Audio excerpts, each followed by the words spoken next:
Britain के विदेश मंत्री जेम्स क्लेवर्ली भारत के दौरे पर आ रहे हैं। जेम्स क्लेवर्ली भारत में संयुक्त राष्ट्र सुरक्षा परिषद आतंकवाद निरोधक समिति की विशेष बैठक में हिस्सा लेंगे। भारत के विदेश मंत्रालय के सचिव संजय वर्मा ने कहा है कि यूएनएससी की आतंक निरोधी समिति की बैठक की मेजबानी भारत करेगा। संजय वर्मा ने कहा कि संयुक्त राष्ट्र सुरक्षा परिषद यूएनएससी की आतंक निरोधी समिति की बैठक 28 अक्टूबर और 29 अक्टूबर को मुंबई और दिल्ली में होगी।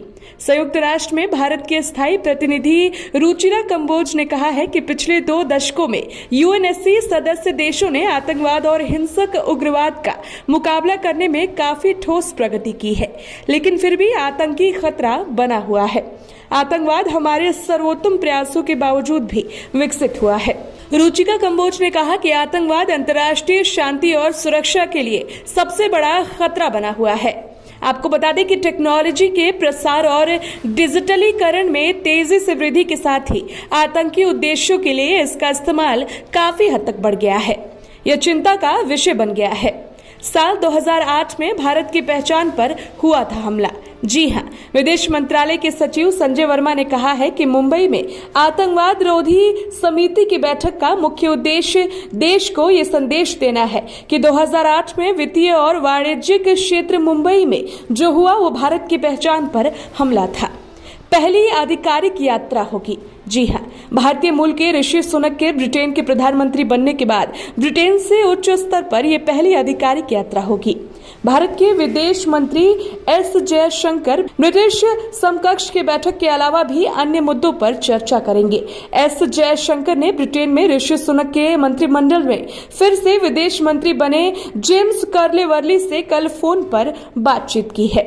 विदेश मंत्री एस जयशंकर की जेम्स के साथ मुख्य रूप से आतंकवाद की रोकथाम, द्विपक्षीय संबंधों और यूक्रेन में चल रहे संघर्षों पर बातचीत हुई है।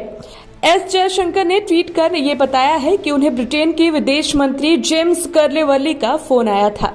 जेम्स क्लेवर्ली यूएनएससी में कर चुके हैं भारत का समर्थन। आपको ये भी बता दें कि संयुक्त राष्ट्र सुरक्षा परिषद यूएनएससी की बैठक में ही जेम्स क्लेवर्ली भारत की स्थायी सदस्यता का समर्थन कर चुके हैं। जेम्स क्लेवर्ली ने कहा था कि संयुक्त राष्ट्र जैसे संस्थानों को अतीत की तरह अपने भविष्य को भी प्रभावशाली बनाने के लिए बदलाव करते रहना चाहिए। जेम्स क्लेवर्ली ने भारत के साथ एक मजबूत व्यापारिक संबंध की वकालत की थी। तब उनकी कैबिनेट सहयोगी सुएला ब्रेवरमैन ने भारतीयों के खिलाफ टिप्पणी कर दी थी। उन्होंने कहा था कि ब्रिटेन में गैर कानूनी ढंग से बहुत से भारतीय रहते हैं, जिसके कारण ब्रिटेन को भारत से व्यापार को लेकर दिक्कत हो सकती है। वैश्विक मुद्दों का समाधान ढूंढने के लिए हम भारत के आभारी हैं। जी हाँ, ये बात संयुक्त राष्ट्र आतंकवाद रोधी समिति के कार्यकारी निदेशालय के प्रमुख डेविड शारिया ने भारत की अध्यक्षता की सराहना करते हुए की थी और कहा कि हम आतंकवाद की चुनौती पर ध्यान केंद्रित करने, वैश्विक मुद्दों से निपटने और उनके समाधान ढूंढने के लिए हम भारत के आभारी हैं। Special report, the VOB India.